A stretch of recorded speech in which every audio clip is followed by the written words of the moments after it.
ئیدی هەر نوچەیەک ژێ مەلپەڕێن سەر بێ پێدەبە وەرێ بەلاکردن دەم و دەست پێویستە بە کۆلین ڕاستیاوێ نوچێ دەوەرێکردن ji ber serûbin ew nûçe derawa.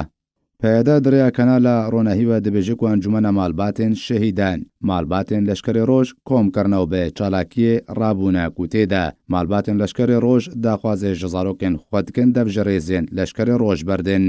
Lê rastiya wê ev e ku emên eskeriya pêde li bajarê Kobanê bi neçarî malbatên leşkerê roj li ser goristanê kom kirine. بله ev bû demek car bi car vexwandinekê ji ew ê re dişînin ji malbatên kesên ku zarokê wan di nav leşkerê roj de bin civîna ji wara çê dikin û bi rastî bi taybet jî ew cihê xwe didê naskirin bi navê em li eskerî li Kobanî. پێدە دەبێژێک و malbatên leşkerê roj daxwaz ji zarokên xwekirine dev ji rêzên leşkerê roj berdin. Lê di rastî de nexweşî navbera malbatên leşkerê roj û pêde de durust bû duê civînê de ji ber malbatan ev daxwaz red kir û berpirsyarên pêde ev daxwazkirin û leşkerê roj bi xayîn binavkirin. Yek bi rastî keşkek rûnişî bû kesekê ew nas nekir ya yêdinê jî bi navê wî jêr bê bavê Kurdo.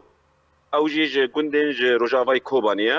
Ji wan re dibêjin zarokê we nava leşkerê roj dane û li wê derê çi dikin û dibê vegerin û têkevin nava qesedê wan bê pera bidin we û nizam çi û nizam çi û dibê vegerin ev leş hêzeke wek xayîn tê hesibandin li ser me. هەروەها پێدە دەبێژێک و malbatên leşkerê roj nerazîne ji karê zarokên xwe û jê karê wan şermezarin. Lê di rastî de her du berpirsyarên pêde gef li malbatên leşkerê roj kirin ku yan divê zarokên wan dev ji rêzên leşkerê roj berdin û yan jî divê ew dev ji mal û milkên xwe berdin û berê xwe bidine Herêma Kurdistanê û biçine cem zarokên xwe.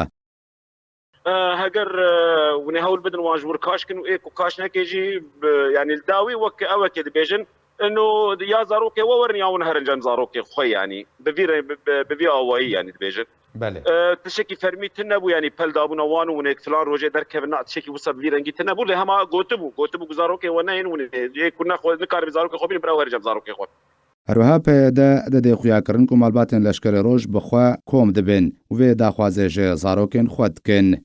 Lê di rastî de çendîn care emên eskeriyê ser bê pêde ve malbatên leşkerê roj ve xwendî dike tag û gefan li wan bike û vê daxwazê li ser wan bisepîne. Ne cara yekeme jî yani bi dehên caran xortin telefon min dikin bavê wadiya wan çûne cem em li eskerî vîrengî ev tişdarê wan e. پێدە di xelekên zincîra derewan de derbarê leşkerê roj û malbatên wan berdewam e. Her dem hewl dide rastiyan li pêşiyaraya giştî bişêwênê. Lê êdî derewên pêde nayêne perdepoşkirin jê tevaya gelê Kurd li Rojavayê Kurdistanê diyar in.